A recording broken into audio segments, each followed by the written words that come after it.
Yo, what's up everybody? It's your boy Hip Hop Gamer, and on today's show, I got the infamous review of Battlefield Bad Company 2. The game was a 9 out of 10. It's crazy. Make sure you go out there and get that. Also, special guests from Def Comedy Jam and First Amendment with Martin Lawrence, Mark Vieira. You do not want to miss that interview. It's crazy. And also, I got some new details on the upcoming smash hit Killzone 3. You do not want to miss this. All I gotta say is one love and God bless. Enjoy the show. Peace. Here come the pain. Number one, don't go against the grain. Where Brooklyn at? Where Brooklyn at? Where Brooklyn at? Where Brooklyn at? Sunday Hip Hop Gamer Show. Ain't nothing else to do. Game up. It's the Hip Hop Gamer Show.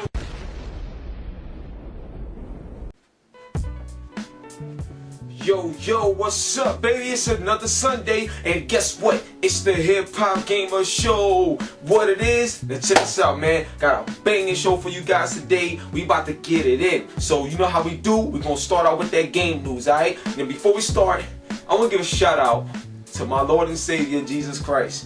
Because seriously, He has blessed me. I know He's blessed y'all. And you know what? I'm still here doing the show. A lot of things has been happening. I got so much stuff that's coming for you guys. So just stay tuned and keep the support coming, man. And make sure you sign up to hiphopgamershow.com and get involved with the movement, alright? Now, game news, baby. Let's get it in. First off, we're going to talk about the PlayStation Move. And listen, man. Listen. This joint is bigger than what you guys think. Don't look at it as, oh, they copying we. There's things that PlayStation Move is doing that we don't even have.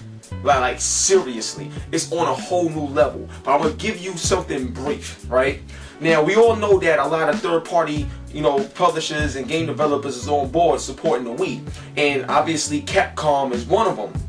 Now talking to a few friends of mine, Capcom is supposed to be doing something like unbelievable, and it's supposed to work extremely well. That's why they're actually even taking a chance to do it.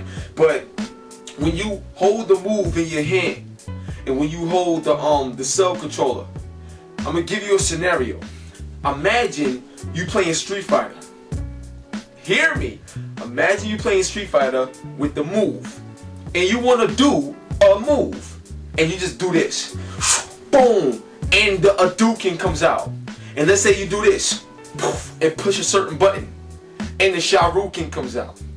Let's say you want to do the spin kick, and you do a spin and push the kick button, and it does that. Listen, man, this is on a whole new level, and I know you guys ready for what I'm about to say, right? Well, check this out. Currently, right now, Capcom is in the testing stages of seeing how PlayStation Move would work with the Street Fighter franchise, yo. This is going to be big if they decide to really do this in terms of, putting it together. Testing stages is one thing, but putting it out there for the public to at least try out or test or really go full force with this is another thing.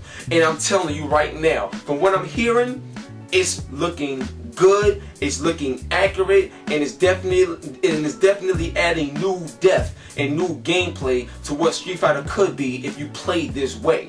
You know what I'm saying? And what's so cool about it is that it's not hard to do, or it's not really hard to do a lot of the special moves you see, because a lot of things just goes by gestures. Now, if you ever played with the PlayStation 3 controller, there's certain games where you could do a little gesture or do a little move here and there. I give you an example in Call of Duty, how you could be playing Call of Duty and then you just flip the motion controller, to the side like this, and when you flick it, you do a melee attack.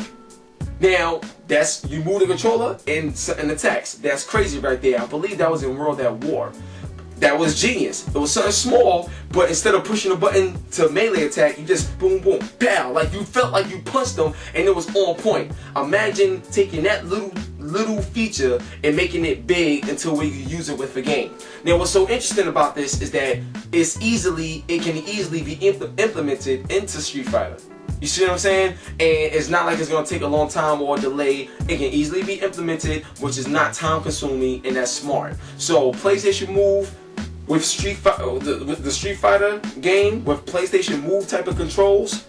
Listen, when they show that off, if the testing progress, you know, goes right and Mr. Yoshiro Ono, he agrees with it, oh, it's a wrap.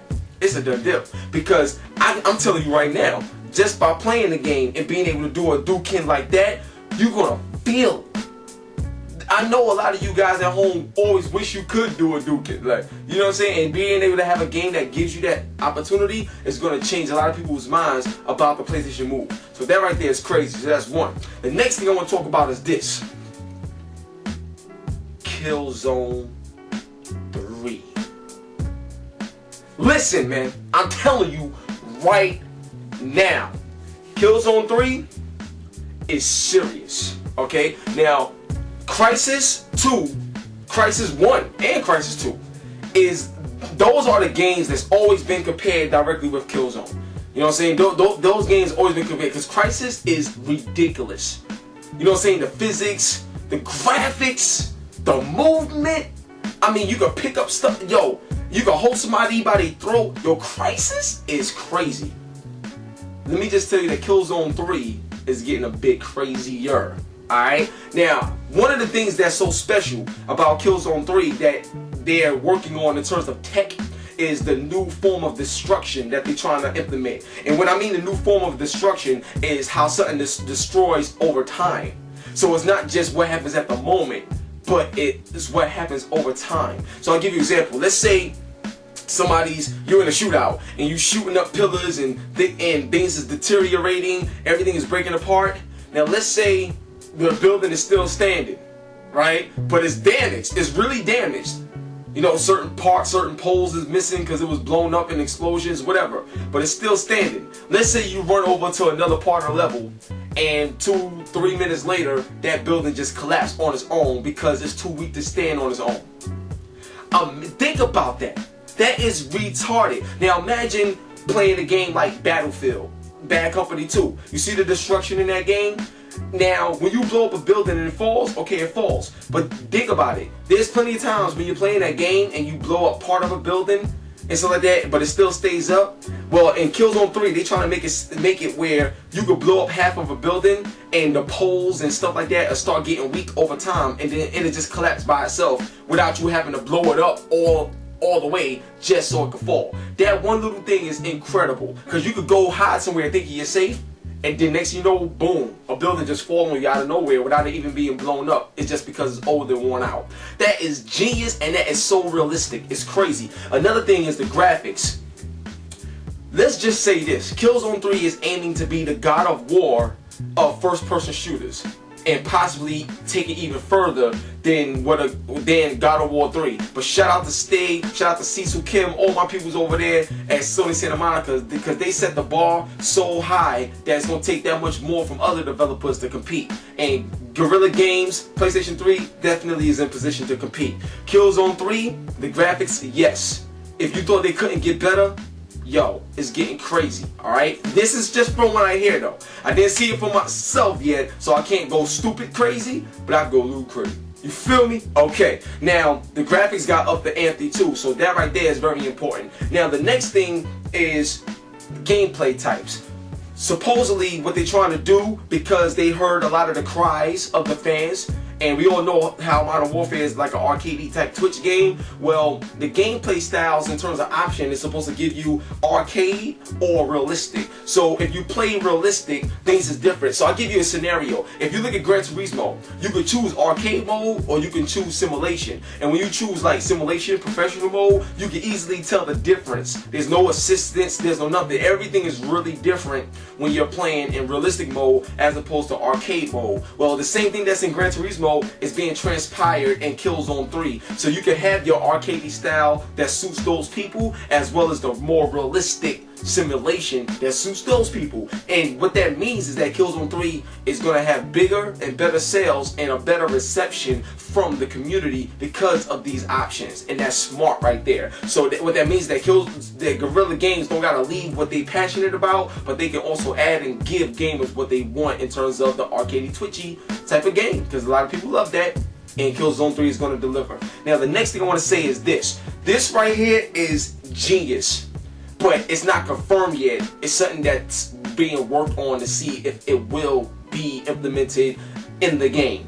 But this is interesting. We all seen how Killzone 2 was, where you could have a whole bunch of modes in one game mode. Meaning you could be having deathmatch, then once the time is up, you go to capture the flag. Then once the time is up, you go to just another match type and stuff like that. And it keeps switching throughout the whole match.